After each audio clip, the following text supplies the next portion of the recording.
You have already seen this place. Gray stone faces swallowed by strangler figs. A broken tower mirrored in a still moat at dawn. The most photographed ruin in Southeast Asia, and the word that always comes attached to it is lost. The lost city in the jungle. Here is the problem with that word. This is not a city. This is a death mask. The gray, silent, emptied face of what was once the loudest place on Earth. Strip away the moss and you are not standing in a temple at all. You are standing in the drowned downtown of the largest city human beings had built in all of history up to that point. I'm Marcus. Today we're not retelling the myth, we're following the evidence. Here is what actually happened. This is the story of how the single genius that built the greatest city on Earth was the exact thing that killed it, and how the only man who ever saw it alive mistook an empire's last golden year for an ordinary one. Rewind. It is August in the year 1296. A Chinese ship works its way up a brown, swollen river against a current that should be running the other way. This is the Tonle Sap, and once a year, the monsoon forces it to reverse and flow backward into the heart of the country. The first strange thing the man on deck will write down, and very far from the last. His name was Zhou Daguan. He was about 30, a mid-level functionary from the port town of Wenzhou, attached to a diplomatic mission sent by the grandson of Kublai Khan. He was not a scholar, he was not a soldier. He was the kind of man who notices what the food costs and who is sleeping with whom. Curious, a little gossipy, easily dazzled. And we should be grateful for every bit of that gossip, because the careful men left us almost nothing. The god-kings of this empire carved thousands of inscriptions into stone, and those inscriptions lie the way power always lies, upward. They record divine ancestry and royal merit. They never once record the price of rice or the name of the woman selling it. Zhou recorded almost nothing else. He saw it all through a Chinese lens, and he got things wrong. He looked at Hindu Brahmins and called them Taoists. His measurements wander. Only about a third of his account survives at all. But he was there, boots on the causeway, in the 1 year that matters. And his little book is the single surviving eyewitness description of this civilization while it still drew breath. He had no idea what he was holding. He thought he was jotting down quaint foreign customs to amuse the people back home. He was writing a death certificate. Zhou passed through a gate, and we have to stop here at the gate, because this is where the scale begins to break the mind. The wall around the royal city ran for roughly 12 kilometers. The gate itself rose tower high in the flat white light of midday, crowned with enormous carved faces gazing out in 4 directions. And the road in crossed a moat on a causeway lined with stone giants straining at the body of a serpent. Zhou counted the figures on the bridge the way a tourist counts columns. He had no framework for what he was walking into. And then the sound of it would have hit him. The roar of 250,000 voices hammering, animals, water. Because beyond that gate was not a town. It was an ocean of people. In 2012, and again in 2015, archaeologists led by Damian Evans flew aircraft over the jungle, firing laser pulses at the ground. LiDAR, millions of points a second, peeling the forest canopy away in the data to expose the bare earth beneath. What the laser found was not a temple complex. It was a metropolis. The dense urban core spread across roughly 1,000 square kilometers, The greater settlement, its grid of suburbs, rice fields, and canals, reached perhaps 3,000. The most rigorous recent estimate puts the population of Greater Angkor at its height somewhere between 700,000 and 900,000 people. Now hold that number against its world. Around the year 1300, there were perhaps 350 million human beings alive on the entire planet, which means that, very roughly, 1 in every 400 people then living drew breath inside Greater Angkor. Paris, at that same moment, held maybe 200,000. London, fewer than 100,000. I want to be honest about the crown, because the internet is not. By raw headcount, Yuan dynasty Hangzhou in China may well have matched Angkor or beaten it. What is not in dispute is the footprint. By sheer sprawling extent, Angkor was the largest settlement the pre-industrial world ever built. A low city of wood and water the size of a modern metropolis, 800 years too early. Down at ground level, in the heat and the red dust, the city had a texture Zhou could not stop describing. Everyone went bare-chested, men and women alike, hair pulled into a top knot, the body wrapped from the waist in a single length of cloth called a sampot. The air was thick with the smell of betel. Almost everyone chewed it, and almost every mouth was stained dark red. Cloth was woven with no proper loom. A woman would sling the threads from a window, use a length of bamboo for a shuttle, and weave standing up. They made no silk at all. The art of silk and even the trick of mending torn clothes arrived later, with immigrants from Siam. And the markets belonged to women. Zhou reports flatly that trade in Angkor was run by women, and that a newly arrived Chinese man would be advised to take a local wife, not for love, but because he would be helpless in business without her.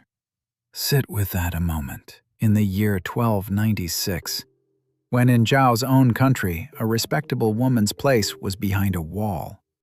The strangest thing he recorded was the law. On the open ground before the palace stood 12 stone towers. When two men brought a dispute that could not be settled any other way, each was made to sit inside one tower and wait.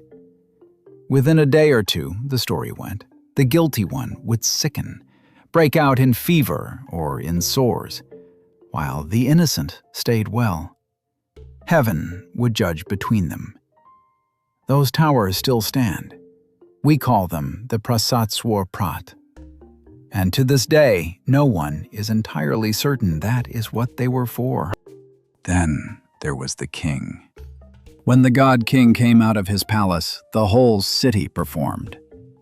Zhu watched a royal procession and tried to count it. Soldiers at the front, then standards and banners and music, then hundreds of palace women in flowered cloth carrying lit candles. Candles in broad daylight, blazing under the noon sun, for no reason except that the king willed it. Then women bearing the royal gold. Then ministers and princes on elephants beneath red parasols. And last of all, the king himself, standing on an elephant whose tusks were sheathed in gold, the sacred sword of state in his hand. Zhu says he wore so many pearls it came to roughly 3 pounds of them on one man's body. And then Zhou repeats the legend the locals told him, and it is the strangest thing in the entire book. Inside the palace, he was told, rose a golden tower. Every single night, the king had to climb that tower and lie with a spirit, a 9-headed serpent, a naga, who took the shape of a woman and was the true lord of the soil of the whole kingdom. If the king failed to come even one night, then the king would die, or the kingdom would fall. Did a 9-headed snake goddess really run the kingdom from a bed at the top of a gilded tower? Of course not. But strip the myth away, And look at what sits underneath it. Because the Khmer were telling Zhou something true about their own world, that the king's first duty, his knightly duty, was not war and not justice. It was fertility. The legitimacy of the most powerful man in Southeast Asia rested in the story his own people told about him, on his power to keep the land alive and producing. Remember that. It will matter far more than the snake. So how do you feed nearly 1 million people on a tropical floodplain that spends half the year drowning and the other half cracked dry? You build a machine out of the landscape itself. This was Angkor's true genius, and you cannot see it from inside a temple. You can only see it from the air, in the laser data. A vast lattice of reservoirs, embankments, moats, and canals threaded across the whole region, engineered to trap the monsoon when it arrived in a flood, and then ration it out across the long months when no rain fell at all. The numbers are hard to hold. One reservoir alone, the West Beret, was a hand-dug rectangular lake of around 16 square kilometers, lying flat and silver under the dry season sun. Larger by itself than many entire walled cities of medieval Europe. The Khmer had no machinery, no steel. They moved that earth with elephants, with baskets, and with an almost unimaginable weight of human labor, all to bend the timing of water to their will. Whether that machine actually doubled the rice harvest, scholars still argue. An older theory cast Angkor as a pure hydraulic city, living and dying by irrigation alone. That strong version was taken apart decades ago. What the laser and the soil cores have made certain since is more modest and more interesting. The water network was real, it was colossal, and the entire society was built around it. Its temples, its taxes, its labor, its very legitimacy, all wound tight around the management of water. And there is the trap, sitting in plain sight, looking for all the world like a triumph. A city can change its government. It can change its gods. It is very, very hard for a city to change its plumbing, when the plumbing is the size of a country, and the country is the plumbing. Zhou Daguan stayed about a year, finished his notes, sailed home, and slipped back into the obscurity of a minor official's life. He never knew that he had made the only written photograph of this civilization at the very top of its arc, or that the descent had, by then, almost certainly already begun. To see what he could not, we need a witness with no agenda whatsoever. Not a man, not a stone, a tree. In the mountains of Vietnam grows a slow, long-lived cypress, Phociania hodgensii. Core 1, and every year of its life is written there in a ring. A fat ring in a wet year, a starved thin one in a drought. In 2010, a team led by Brendan Buckley read those rings back across 7 centuries, and what the rings testified to was brutal. In the 14th and 15th centuries, mainland Southeast Asia was struck by decades-long mega-droughts. And worse, those droughts were broken by years of violent, abnormal monsoon. Starve the machine, then flood it. Starve it, then flood it again. You could almost watch the rice paddies cracking to dust under a white, rainless sky. Then, vanishing under water, the canals were never rebuilt to hold. A water network that vast is also that fragile. Canals silted shut, embankments cut for one rhythm were ruptured by another. The repairs demanded armies of labor that a shrinking, stressed society could no longer spare. And here the king's old nightly duty comes due. A legitimacy that rested on keeping the land fertile cannot outlast a sky that has stopped cooperating.